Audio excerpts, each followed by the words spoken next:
2008 metų poezijos pavasario vakaronė. Prūsų ir jotvingių gyvenvietė yra vienas iš daugelio žmogaus bandymų sugrįžti į senovinę vakarų aisčių, prūsų ir jotvingių žemę. Čia viešpataujanti aisčių dvasia teikia žmogui gyvastingumo, leidžia pajusti šio krašto garbingos praeities tęstinumą.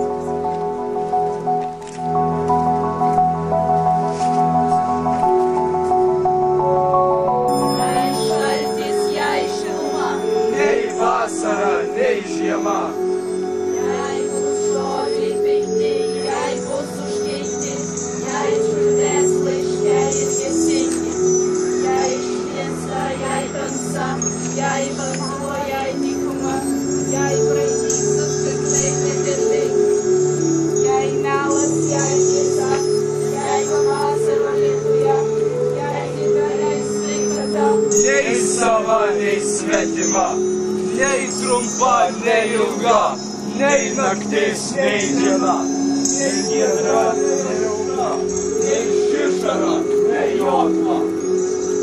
Nei sausra, jei liūtis, nei sėja, nei pjūtis, jei šaltis, jei šiluma, nei vasara, nei žiema.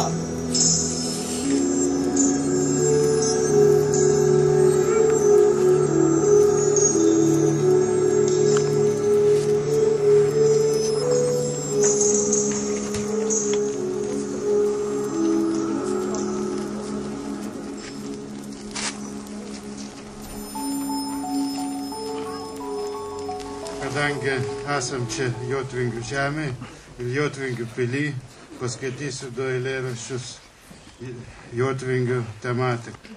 Saulės patekėjimas.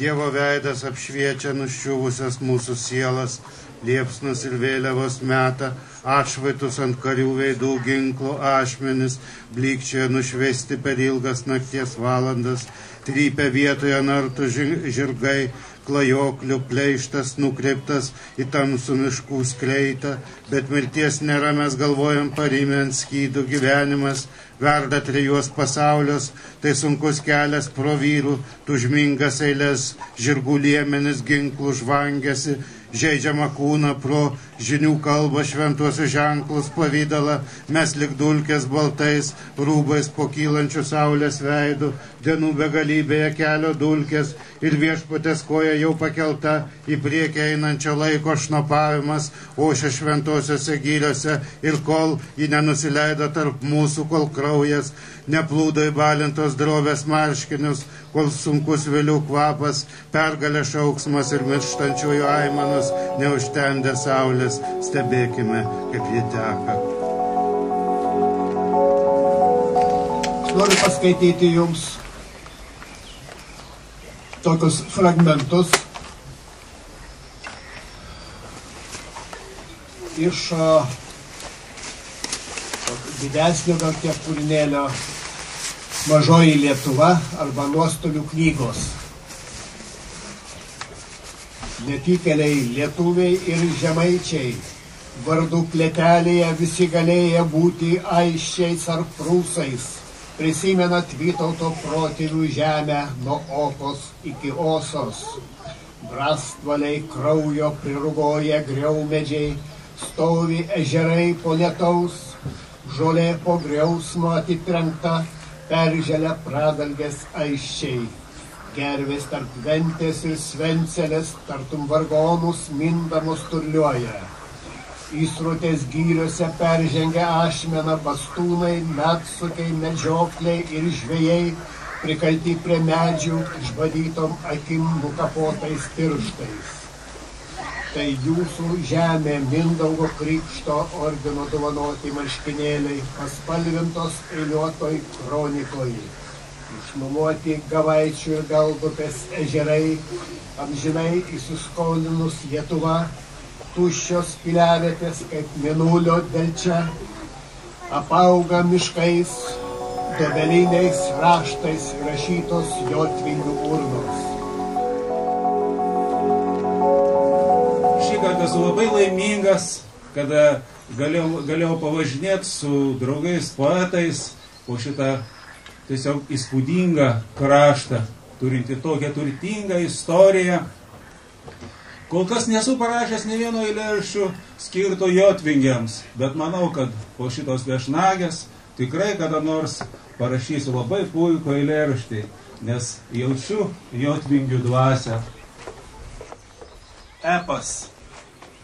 Snuduriuoji prie kalvio stalo, mokyklos pakrantė, senbuvio medžiai, trobą dengia stogas parūdęs nuo rudžių, virš įkaitusių kalbų virpuliuoja vidurdienio siela, vienas tolimas kūnas šviečia, kitas tuo metu tvyro apšviestas. Saulė tiesiai iš šiaurės, vadina šiaurinę, aplanko Alberto Einšteino kelionės, ir žmogaus išmonė laikas.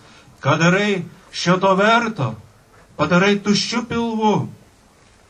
Lygiai taip, kaip vakar, laiptais nurieda tylaus pagarbumo bumbulėlis, medynų šiurenimas gailus, kreivomis paežerio pievomis, klajoja vasarų įkalnės. Šita žemė mums poetams per šitas 2 dienas parodė tiek daug stebuklų, tiek daug gamtos stebuklų, tiek daug atminties stebuklų, istorijos stebuklų. Tos žemės dažniausiai buvo tuščios. O dabar aš matau jūs visus susirinkusius, visus čia šitos žemės gyventojus. Tai yra neišpasakyta laimė matyti savus. Todėl aš visus eilėraščius, kuriuos skaitysiu šiandien, jie bus skirti saviems. Ar raudi, ar lauki, medumi, kaip pakvinta delnai, ar išles riešutams riešutines ir varovus jovą, ar išpuošti stebuklais mišias. Tekančias dykumas gelmėje, viršukalnių vėpūti, nes ar balsu užuot matai šokančias dykumas gelmėje. Ir rankas kiekvieną vienį namais langinių žalčia. Vasaros saulė nakčia. 2 nežinomos, 2 kintamos ir 1 bedugnė sistema. Jausmų sinusoidė galas. Laidotuvės kitą pirmadienį. Ateik, tik nepamiršk pasibelsti. Tiek dabar turėk surygą.